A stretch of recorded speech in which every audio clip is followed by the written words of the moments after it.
ক্ষমতা বৃদ্ধি করে। 3 নম্বরে দৃষ্টান্তের সাহায্যে শিক্ষা দেয়।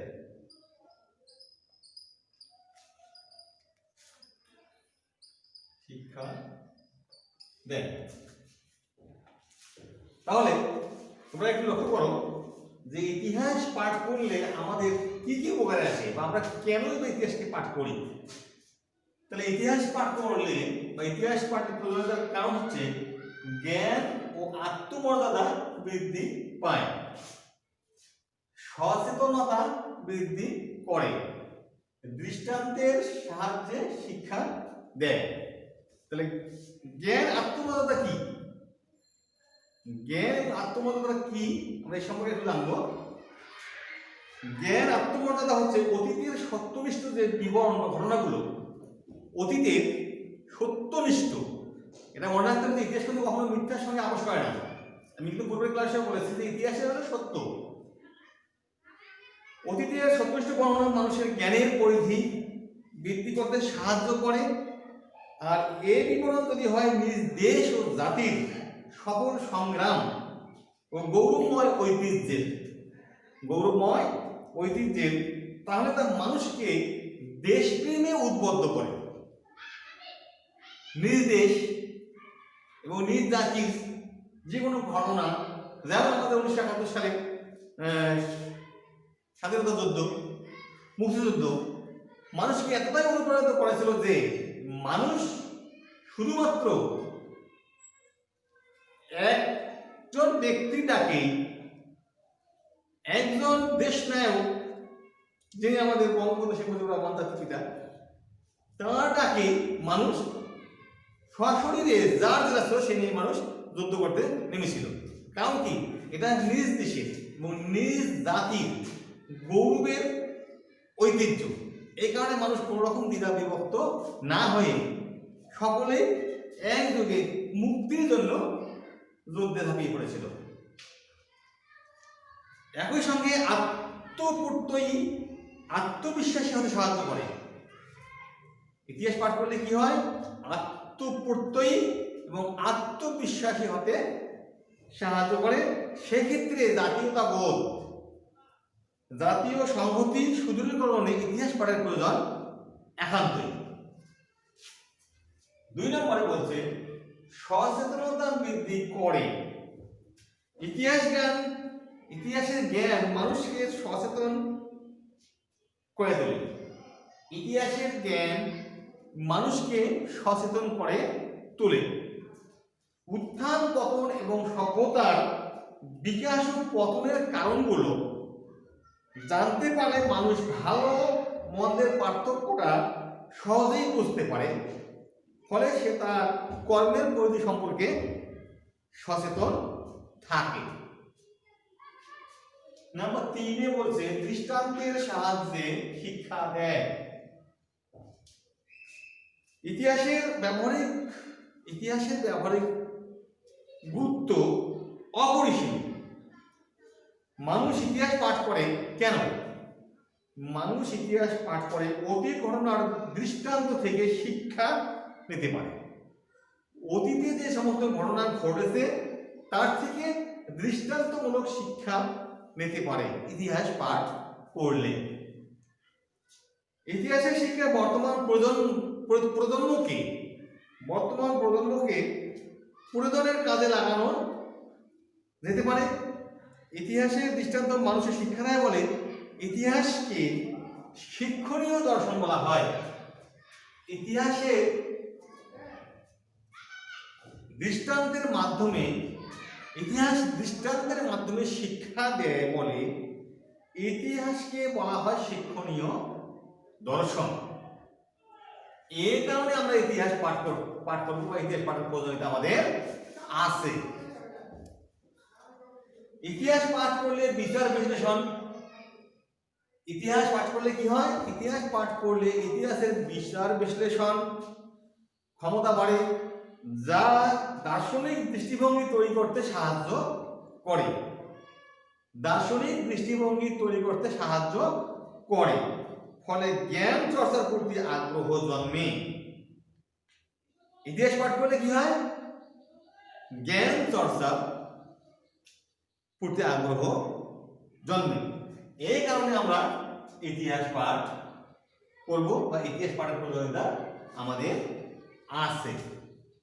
তাহলে আমরা মোটামুটি ইতিহাসের পরিচয়, ইতিহাস কি, ইতিহাসের বিষয়বস্তু, ইতিহাসের প্রকারভেদ, ইতিহাসের পরিসর, ইতিহাসের স্বরূপ এবং সর্বশেষে আমরা ইতিহাস পাঠের প্রয়োজনীয়তা কেন সে সম্পর্কে ধারণা পেলাম। আমরা এখন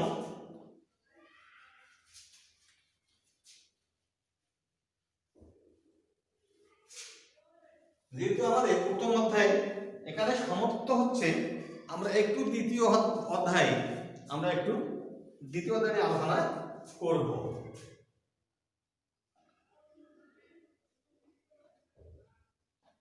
দ্বিতীয় অধ্যায়ে বিশ্ব সভ্যতা।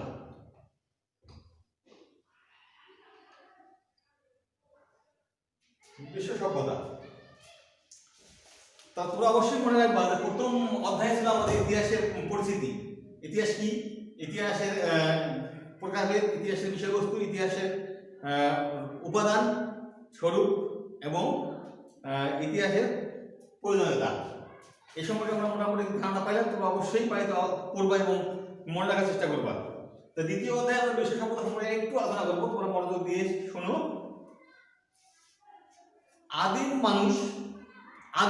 প্রাচীনকালের মানুষ কৃষিকাজ জানতো না। আদিম যুগের মানুষ কৃষিকাজ জানতো না। তারা বনে বনে ঘুরে ফলমূল সংগ্রহ করে জীবিকা নির্বাহ করত এবং যেটুকু ফলমূল পাইতো সেটাই ছিল তাদের খাদ্য। এখন শুধু ফলমূল খেলেই কিন্তু মানুষের চলে না, একটু খাদ্য প্রয়োজন হয়। সেই কারণে মানুষ কি করলো, বনে বনে ঘুরে যে পাথর পেয়েছিল, পাথর ভেঙে তারা কিছু ধারালো অস্ত্র তৈরি করেছিল। এই ধারালো অস্ত্র দিয়ে তারা সংঘবদ্ধভাবে তারা শিকার করত। পাথর ভেঙে ধারালো অস্ত্র তৈরি করত। সেই সময়টাকে বলা হইতো পাথরের যুগ।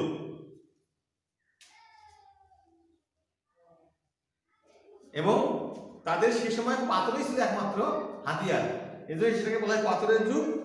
পাথরের যুগের প্রথম পর্যায়কে বলা হইতো পুরনো পাথরের যুগ বা পুরোপলীয় যুগ। এই যুগে মানুষ পাথরের অস্ত্র দিয়ে দলবদ্ধভাবে পশু শিকার করত। সেই সময় মানুষ কিন্তু আগুন জ্বালানো বা আগুনের ব্যবহারও জানত। তাহলে আদিম মানুষ কি করত? আদিম মানুষ কৃষিকাজ জানতো না। তারা কি করত? বনে বনে ঘুরে ফলমূল সংগ্রহ করত এবং তা থেকে তারা জীবিকা নির্বাহ করত। এরপর তারা কি করলো? পাথর কুড়িয়ে গেলো, পাথরকে তারা ভাঙলো, ভাঙার পরে পাথর থেকে তারা কি করলো? ধারালো অস্ত্র তৈরি করলো। ওই অস্ত্র তৈরি করার পরে যে যুগটা হলো তখন ওটাকে বলা হলো পুরনো পাথরের যুগ বা পুরোপলীয় যুগ। এই সময় মানুষ এই সমস্ত অস্ত্র দ্বারা সংঘবদ্ধভাবে মানুষ কি করতো? পশু শিকার করতো। এই পশু শিকার করে তারা জীবিকা নির্বাহ করত। পশু শিকারের পাশাপাশি তারা কিন্তু আগুনের ব্যবহারটা জানত। পুরনো পাথরের যুগ শেষ হয় যখন মানুষ তখন যাযাবর জীবন মানুষের কাটে। যাযাবর জীবন, তারা এই স্থায়ী বসবাস নাই। যেখানে যায় তারা সেখানে তারা আত্মীয় যাপন করে, সেখানে তারা খাদ্য সংগ্রহ করে। এটা হলো যাযাবর জীবন। তাহলে কি হলো? পুরনো পাথরের যুগ শেষ হয়, মানুষ যখন আসলো তখন মানুষের যাযাবর জীবনটা শেষ হলো। তখন তারা কৃষিভিত্তিক সমাজ প্রতিষ্ঠা করতে শুরু করলো। পুরনো পাথরের পরবর্তী তারা এসে কৃষি ভিত্তিক সমাজ প্রতিষ্ঠায় তারা মনোযোগ দিল।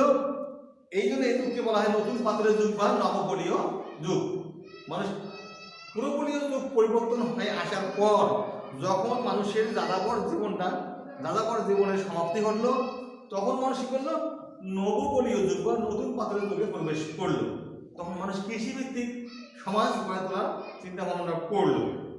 তারা ঘর বাড়ি নির্মাণ করতে শিখে, তারা দলগতভাবে বসবাস করার জন্য তারা দলগতভাবে বসবাস করা শুরু করলো। তারা বসবাসের জন্য নদী তীরবর্তী অঞ্চলে তারা বসবাস শুরু করলো। কারণ সেই সময় কিন্তু সভ্যতা কিন্তু কৃষিভিত্তিক সভ্যতা, নদীর পাড়েই কিন্তু মানুষের সভ্যতা গড়ে উঠেছিল। এই কারণে মানুষ প্রাচীন পাথরের যুগ থেকে যখন মানুষ নবপলীয় বা নবপাথরের যুগে ঢুকলো, প্রবেশ করলো, তখন তারা কৃষি বা চাষাবাদের মদত দিল এবং সে সময় তারা ঘর বাড়িও নির্মাণ করতে শিখলো।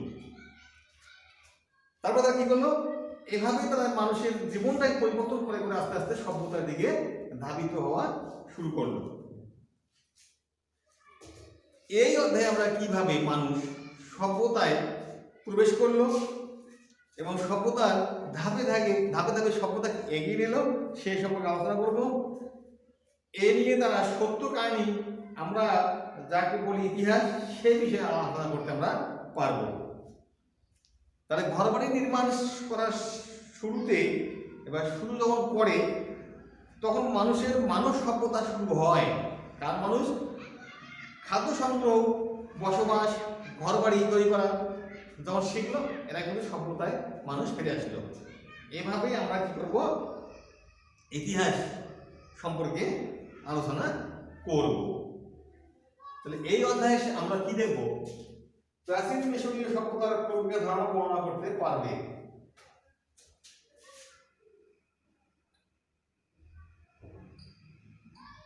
এই অধ্যায়ে মিশরীয় সভ্যতার ক্রম বিকাশ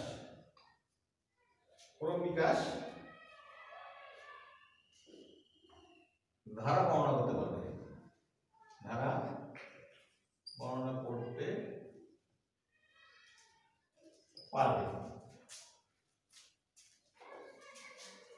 তাহলে বিশ্ব সভ্যতায়, তাহলে আমরা মানুষ কিভাবে সভ্যতায় প্রবেশ করলো শেষ করে জানলাম। সভ্যতা প্রবেশের আগে দুটো যুগ ছিল, একটা হলো প্রাচীন পাথরের যুগ, পুরোপুরি যুগ বলা হয়। তারপর হলো নবপলীয় যুগ, নতুন পাথরের যুগ। এর থেকে আমরা কিন্তু ইতিহাসে প্রবেশ করলাম, ইতিহাস সম্পর্কে জানতে পারলাম। এখন আমরা আসবো মিশরীয় সভ্যতা। বিশ্ব সভ্যতা, একটা সভ্যতার নাম হলো মিশরীয় সভ্যতা।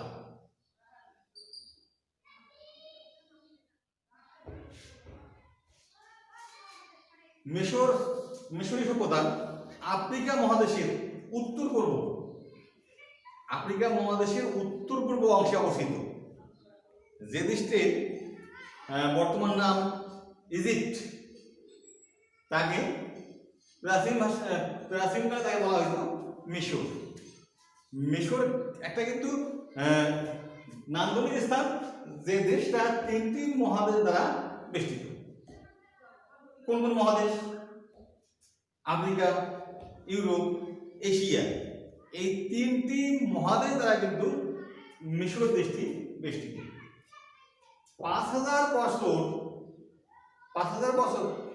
বছর অব্দ থেকে 3200 অব্দ পর্যন্ত মিশরের যে ইতিহাস, সে সম্পর্কে আমরা এখানে জানতে পারব। তোমরা লক্ষ্য করো, আমি বললাম যে মিশর কয়টি মহাদেশ দ্বারা বেষ্টিত এবং মিশরের অবস্থান কোন দিকে। আমরা বলেছি মিশরের অবস্থান আফ্রিকা মহাদেশের উত্তর পূর্বাংশে এবং মিশর 3টি মহাদেশ দ্বারা বেষ্টিত। একটি হলো এশিয়া, ইউরোপ, আফ্রিকা। এই 3টি মহাদেশের মাঝখানে আমাদের মিশর অবস্থান। আমরা একটু বর্ণনায় যাই। 3টি অবস্থান যেহেতু, দেশটির একটা নাম ছিল কি? দেশটির বর্তমান নাম ইজিপ্ট, প্রাচীন নাম ছিল মিশর। কিন্তু আমরা ইজিপ্ট সম্বন্ধে কিন্তু আমরা জানি না। আমরা কিন্তু সবসময় মিশরকেই বর্ণনা করি, মিশর। তো এর মধ্যে আমাদের অবজেক্টিভ বা ছোট প্রশ্ন আসতে পারে যে ইজিপ্ট মিশরের প্রাচীন নাম, বা মিশরের প্রাচীন নাম কি? ইজিপ্ট যদি বর্তমান নাম হয়, তো ইজিপ্ট কিন্তু আমরা কিন্তু কখনোই প্রকাশই করি না। কি করি? মিশর সম্বন্ধে আমরা দেখা করবো, মিশর সম্বন্ধে জানি। ইজিপ্টের প্রাচীন নাম হলো মিশর। আচ্ছা, খ্রিস্টপূর্ব 3200 অব্দে, খ্রিস্টপূর্ব 3200 অব্দে, খ্রিস্টপূর্বাব্দে যাকে বলা হয়, খ্রিস্টের জন্মের আগে, পূর্বাব্দ অব্দ, এখানে কিন্তু অবশ্যই দুটো প্রশ্ন আছে, খ্রিস্টাব্দ এবং খ্রিস্টপূর্ব অব্দ। আমরা আসলাম যে 5000 থেকে 3200 কেন আসলাম, এখানে তোমরা প্রশ্ন করতে পারো যে 5000 খ্রিস্টপূর্বাব্দ থেকে আমরা কেন 3200 আসলাম। তাহলে এটা খ্রিস্টের জন্মের আগে অব্দ হচ্ছে, যারা প্রাচীন যুগে, যে আমরা পূর্বের থেকে থেকে নিচের দিকে আসবো, উপর থেকে নিচে আসবো, সেটা খ্রিস্টপূর্ব অব্দ। আর যখন আমরা নিচ থেকে উপর দিকে যাবো তখন খ্রিস্টাব্দ, আমাদের যখন খ্রিস্টাব্দ সাল গণনা শুরু হলো তার থেকে যখন আমরা যাবো তখন নিচের দিকে আসবো। কি বলছে এখানে 3200 খ্রিস্টপূর্বাব্দ পর্যন্ত যে রাজবংশগুলো ছিল, সেই রাজবংশগুলো কিন্তু রাজার দ্বারা শাসিত ছিল। তা মিশরের যে প্রধান এবং প্রথম নরপতি মেনেস, মেনেসকে বলা হয় সে দেশের রাজা, এবং তাকে পুরোহিতও বলা হয়েছিল। পুরোহিত মানে প্রধান। হিন্দু সমাজে কিন্তু এখনো পুরোহিত, যেটা আমাদের পূজা পার্বণের দায়িত্বে থাকে, তাকে পুরোহিত বলা হয়। তারা আমাদের বর্ণের উচ্চ, আমাদের যেমন বর্ণ 4টে, ব্রাহ্মণ, ক্ষত্রিয়, বৈশ্য, শূদ্র, আমাদের ব্রাহ্মণরা কিন্তু পুরোহিত, তারাই কিন্তু প্রথমে ওই প্রথম বংশের মধ্যে থাকে। তাই সেরকম মিশরের যে প্রধান নরপতি তার নাম ছিল মেনেস, তাকে বলা হতো পুরোহিত। অবশ্যই মনে রাখবা, এই সম্পর্কে একটু ছোট প্রশ্ন। তাহলে আমরা যেহেতু মিশর সম্পর্কে বললাম, পরবর্তী ক্লাসে মিশরের অবস্থান, ভৌগোলিক দিক, মিশরের অবদান সমূহ, মিশরীয়রা কি কি করছে, শিক্ষা দীক্ষা, এই সম্পর্কে আগামী ক্লাসে বলবো। তোমরা অবশ্যই বাড়িতে একটু ভালো করে দেখবা এবং মনোযোগ সহিত পড়বা। আজকের মতো শেষ এখানে। ধন্যবাদ সবাইকে, সবাই সুস্থ থাকুন।